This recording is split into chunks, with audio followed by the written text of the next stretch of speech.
and welcome to Inside the NEFL, Week 3. I'm Nathan Miles. I'm Amy Dunstman. And we are filming here at Big D's in Green Bay. We're also being brought to you by Jim's John's, the Ramada, as well as Rivers Bend in Howard.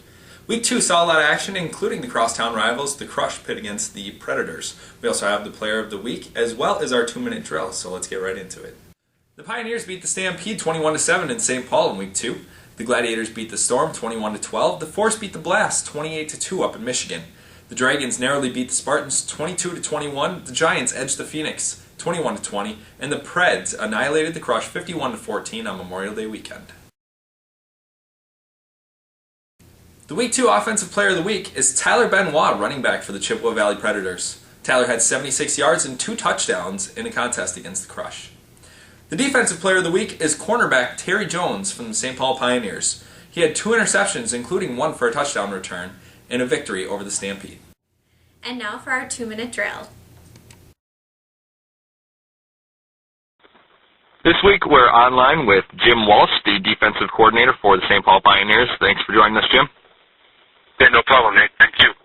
Now, this is your first year in the NEFL after being 2009 champions. Last week you got a taste of what the NEFL is all about, facing the 2008 champions, Superior Stampede. How do you feel this talent in the league stacks up against your previous league? Talent-wise, during our league stuff, we didn't always have the greatest games in the NEFL. I think where we really saw a lot of quality was when we made the playoffs, because then you were playing teams from other states, and those generally were the top teams in their region. But I think the NEFL talent is really close, if not even a little bit stronger, when you look at kind of the top two-thirds of the teams. Now, last week you guys faced the Superior Stampede and won that contest 21-7 after being down 7-0 at halftime. What do you have to say about your defensive performance in that game? I think the defense played terrific. I think, honestly, we have a very good defense. It's hard for me to kind of undersell it because they've been playing so well for so long. It really was an awesome defense last season, and we returned almost everybody. The Superior team is really tough. We actually used to have some tough battles with them in the old Mid-America football, so we were pretty good rivals. So they're a strong team, and really they stymied us for that first half. We made a couple of big plays on defense at the start of the second half, and I thought that helped us turn it around. And now you guys are 2-0 and facing the UP Arctic Blast from the Eastern Division this week. How do you picture that game going? I have no idea what to expect. I've got no information on the Arctic Blast. I know they've lost a couple games, and I know they're coming a long way, but, I've learned that if you ever take anyone lightly, it comes back to bite you. So we're expecting them to give us a really good game. All right, well, thank you very much, Jim, and good luck this week. Great. Thank you, Nathan. I appreciate it. The Predators are only one of 4 remaining unbeaten teams in the league and are looking pretty strong after last week's big win over the Crush. The Spartans are surprising 0-2 and need a win to stay strong in this division. The defense will have to stop Chippewa's offense to stay in this game.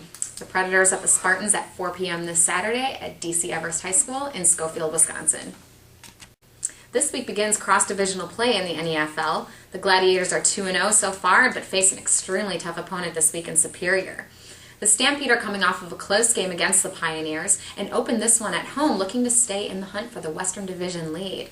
The Gladiators at the Stampede at 4 p.m. this Saturday at Bull Hogs Field in Superior, Wisconsin. The Blast have only scored 1 offensive touchdown so far this season, and that number will have to drastically improve if they hope to take out the defending national champs at their house. The Pioneers are looking tough to beat so far this season.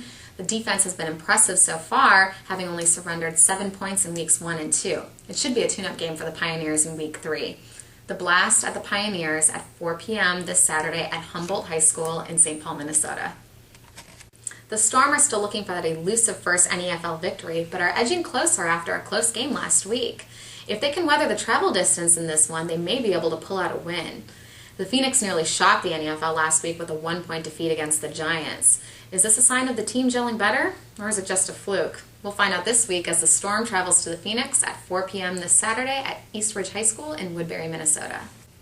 The Giants were nearly upset last week and have a long trip across Wisconsin this week. Hopefully they were able to work out the kinks from the last game because they'll need every bit of cohesiveness against the Force this week. Fox Valley is unbeaten and will be at home for the first time this season. Going 2-0 on the road is a great start, and being at home with fans will only make the team better. The Giants at the Force at 4 p.m. this Saturday at the Bonta Bowl in Appleton, Wisconsin. The Dragons picked up their first NEFL victory last week in a close game. The Dragons are on the road again this week, and they look for their second victory in a row. The Crush are coming off of a defeat against their crosstown rivals. After a Week 1 victory and a Week 2 blowout, even though they have a talented team, many are wondering which team will show up this week. The Dragons at the Crush at 6 p.m. this Saturday at Carson Park in Eau Claire, Wisconsin. Welcome to your Week 3 weather. The warmer temperatures we've had midweek are going to be moving out towards the east and bringing with it the cooler temperatures as well as chance of rain throughout the entire region. Temperature-wise, we're looking at 76 degrees in St. Paul, 74 in Eau Claire, 74 also in Appleton, and 59 up in Superior. Definitely a little bit cooler up by the water. And that's your Week 3 weather.